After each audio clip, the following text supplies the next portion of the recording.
आनंद, मला सगळ्यात पहिले सांग, सायकोलॉजिस्ट, सायकियाट्रिस्ट, काउन्सिलर, अजून काय काय असेल ते, म्हणजे नेमकं काय त्याच्यातला फरक? हा प्रश्न सगळ्यात कॉमनली आम्हाला विचारला जातो आम्ही कुठल्याही सोशल सिच्युएशन मध्ये गेल्यावर. तर कन्फ्युज करतात लोक, तुम्ही सायकोलॉजिस्ट आहात का सायकियाट्रिस्ट आहात. सायकियाट्रिस्ट बेसिकली हे MBBS डॉक्टर्स असतात आणि नंतर 3 वर्ष MD सायकियाट्री मध्ये करतात. आणि सायकोलॉजिस्ट जे असतात तर त्यांनी BA, MA किंवा PhD सायकोलॉजी केलेलं असतं. तर हा मेन फरक आहे की सायकियाट्रिस्ट हे डॉक्टर असतात आणि सायकोलॉजिस्ट हे काउन्सिलर्स असतात. म्हणजे they are counsellors and you are doctor.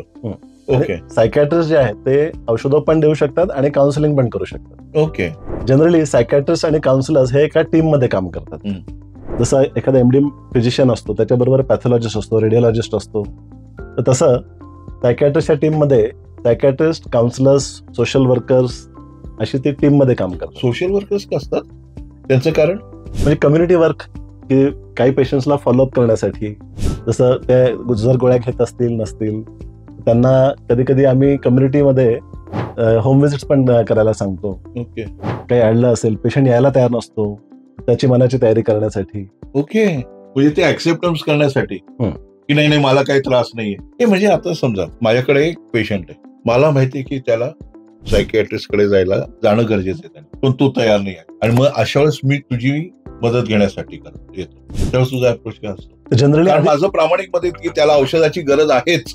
मग जनरली नातेवाईक आधी भेटायला येतात, ते सगळे वर्णन करून सांगतात की काय बदल झालेले आहेत. त्याच्यातनं आम्हाला अंदाज येतो की डायग्नोसिस काय आहे, आणि मग तसं आम्ही त्यांना मार्गदर्शन करतो. तर बऱ्याच वेळा पेशंट्स मान्य करायला तयार नसतात की त्यांना प्रॉब्लेम, किंवा त्यांना तो शिक्का लावून घ्यायचा नसतो की मी मानसिक रुग्ण पेशंट आहे म्हणून ते म्हणतात की नाही मी मॅनेज करेल, माझ्या लेवलला मी करेल, मला थोडा वेळ लागेल पण होऊन जाईल. तर ते आपल्या आपल्या लेवलवर मॅनेज करायचा प्रयत्न करत असतात. पण जेव्हा ते जमत नाही तेव्हा आमचा रोल सुरू होतो. कारण आपल्या रेग्युलर लाईफमध्ये सुद्धा चॅलेंजेस येत राहतात, आणि ते बरेच लोक आपल्या लेवलला हँडल करतात. घरातले वडील माणसं असतात, फ्रेंड्स असतात, त्यांच्या सपोर्टने ते त्या प्रॉब्लेममधनं बाहेर येतात. पण जेव्हा त्या सपोर्ट मिळाल्यानंतर सुद्धा जर ते प्रॉब्लेममधनं बाहेर येत नसतील, त्याचा अर्थ आजाराची लेवल गाठलेली आहे, आणि मग प्रॉपर सल्ला घेतलेला बरा. न्यूक्लिअर फॅमिली झाल्यामुळे हे परिणाम वाढलेत का? असं काही नाही.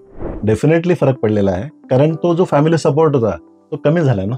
बोलायला कोणीतरी होतं आणि गाईड करायला लोक होते पूर्वी, किंवा आपल्याला माहिती असत, एक निर्धास्त असायचं म्हणून की आपल्या पाठीमागे लोक उभे आहेत. आता न्यूक्लिअर फॅमिली झाल्यामुळे काय झालंय की आपणच आपले प्रॉब्लेम सॉल्व्ह करायचे, आणि जेव्हा आपण थकतो तेव्हा कुणाकडे जायचं. मित्र पण बिझी असतात आजकाल, प्रत्येकाला आपले आपले प्रॉब्लेम्स आहेत. बरं, आता पेशंट तुझ्याकडे यायला तयार नाही, मी तुझ्याकडे आलो की माझा असा आहे, तो पेशंट यायला तयार नाही, मग मी तुझ्याकडे येऊ शकतो? डेफिनेटली नातेवाईकांनी अप्रोच करायला पाहिजे, म्हणजे त्यांना हे कारण हे सबस्टिट्यूट होऊ शकत नाही की पेशंट यायला तयार नाही. नातेवाईकांनी डेफिनेटली पुढे यायला पाहिजे, विचारायला पाहिजे की काय करायला हवं. मग तेव्हा तुझे काय साधारण सल्ले असतात? मग आम्ही हिस्ट्री ऐकल्यानंतर आम्ही त्यांना गाईड करतो की असा आजार असण्याची शक्यता आहे, त्याला भेटल्यावर ते कन्फर्म होऊन जाईल. मग अशा आजारांसाठी काउन्सिलिंग महत्वाचं आहे का औषधोपचार आणि काउन्सिलिंग कॉम्बिनेशन महत्वाचं आहे, असं आम्ही गाईड करतो. आणि मग बऱ्याच वेळा त्यांना आम्ही समजून सांगतो की कसं सांगायचं पेशंटला की तो तयार होईल. ओके. तसं उदाहरणार्थ जेव्हा आम्ही पेशंटला सांगतो की तुला गरज आहे ट्रीटमेंटची, तर पेशंट ऐकत नाही, तो डिफेन्सिव्ह होतो. मग आम्ही नातेवाईकांना सांगायला सांगतो की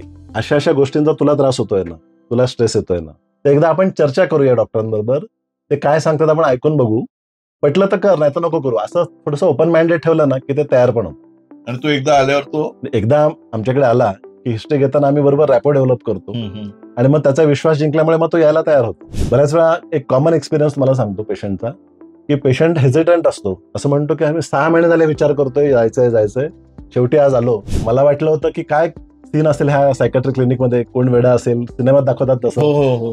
आणि इथे आलो तर सगळे शांतपणे बसलेले होते, 4 चौघांसारखे लोक बसलेले होते. मला वाटलं मी सायकॅट्री क्लिनिकमध्ये आलो का कुठल्या नॉर्मल हॉस्पिटलला आलो.